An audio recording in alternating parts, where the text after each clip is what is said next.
सुंदरवन जंगल बेहद ही खूबसूरत जंगल था, जहाँ चारों तरफ हरियाली ही हरियाली थी और सभी पक्षी भी अपने इस प्यारे सी जंगल में बहुत खुश थे, क्योंकि यहाँ का शहंशाह गिद्ध राजा बहुत ही ज्यादा आलसी था।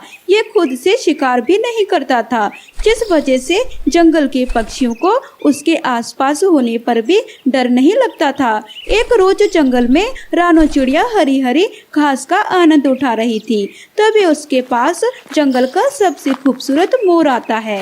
अरे रानो चिड़िया, देखो ना, मौसम कितना अच्छा है और इस मौसम में तो मुझे नाचने का मन हो रहा है। हाँ लूसी, मौसम तो वाकई बहुत खूबसूरत है।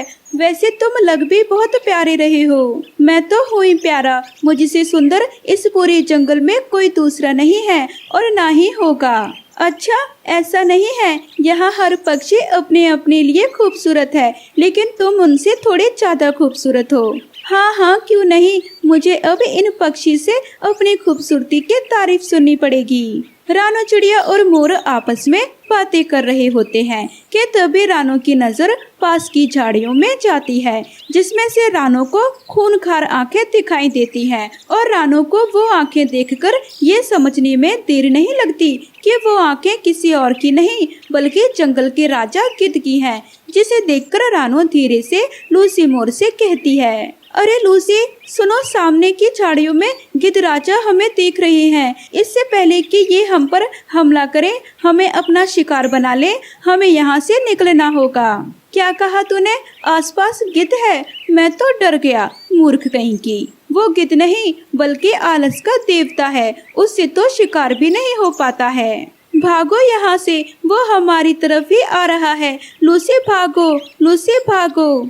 मैं किसी से नहीं डरता, मैं भी देखूं जरा ये आलसी गिद्ध मुझे या तुम्हें अपना शिकार कैसे बनाता है। इतना सुनते ही जैसे ही गिद्ध छलांग लगाता है, वो ना तो लूसी मोर को और ना ही रानो चिड़िया के पास पहुंच पाता है, बल्कि बीच में ही गिर पड़ता है और गिरते हुए खुद से कहता है, हाय रे मेरी कमर, अभी तो मैं यहाँ से जा रहा हूँ, लेकिन बाद में जरूर आऊंगा। बड़ा आया लूसी का शिकार करने वाला, इतने सुंदर पक्षी पर लोगों का दिल आता है। इसका पेट आया है जिसमें ये मुझे डालना चाहता है।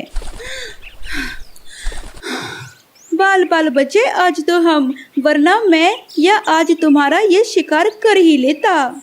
मेरा शिकार सपने में भी नहीं कर सकता, लेकिन तुम्हारा कर लेता। चलो, तुम्हारी किस्मत अच्छी है। इतना कहकर घमंडी मोर वहाँ से चला जाता है। लूसी मोर को अपनी सुंदरता पर बहुत घमंड था, वो अपनी खूबसूरती पर घमंड भी बहुत करता था और जंगल के सभी पक्षी को नीचा दिखाया करता था। एक रोज लूसी जंगल में घूम रहा था, तभी उसे ब्लैक बर्ड दिखती है, जिसे देखकर लूसी मोर खुद की तारीफों के कसीदे पढ़ने लगता है।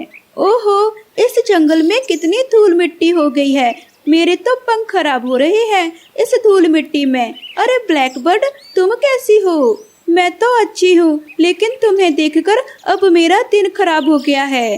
क्या बोली?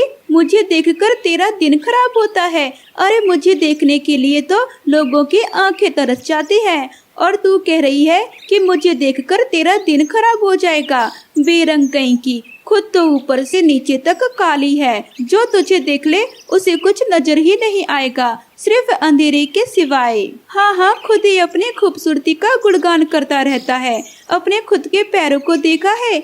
जितना तेरा शरीर सुंदर है, उससे कई ज्यादा घटिया तेरे पैर हैं। तो जैसे अहंकारी पक्षी को तो उड़ना भी नहीं आता, थोड़ी दूर उड़ते ही कलेजा फटने लगता है और बात करता है, मैं ये हूँ, मैं वो हूँ, चल निकल यहाँ से। ब्लैक बर्ड की बातें सुनकर लूसी मोर को गुस्सा आ रहा होता है, लेकिन वह खुद को कंट्रोल कर रहा था, क्योंकि उसने ही ब्लैक बर्ड को टोका जो था, वरना ब्लैक बर्ड तो उसे भाव भी नहीं देता था।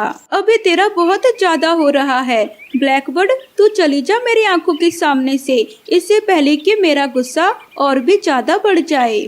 जा रही हूँ, तुझे तो मेरी हार्ट बीट भी मुँह न लगाए। लूसी गुस्से में आगे को बढ़ जाता है और ब्लैकबर्ड वहाँ से उड़ जाता है, लेकिन इधर गिद्ध राजा की कमर में अकड़न आ जाती है, जिसे ठीक करने में लगा था कालू कौवा। गिद्ध राजा का खास चमचा कालू कौवा अपने गिद्ध के पीठ की अकड़न को दूर करने के लिए वे उसकी कमर पर बैठा हुआ था। आज तू मेरे लिए शिकार करने नहीं जाएगा, बस तुझे जंगल में जाकर जंगल के पक्षी से इतना कहना है कि गिद्ध राजा का बुलावा आया है। बस तुम लोग आपस में देख लो, आज गिद्ध राजा के लिए कौन जाएगा।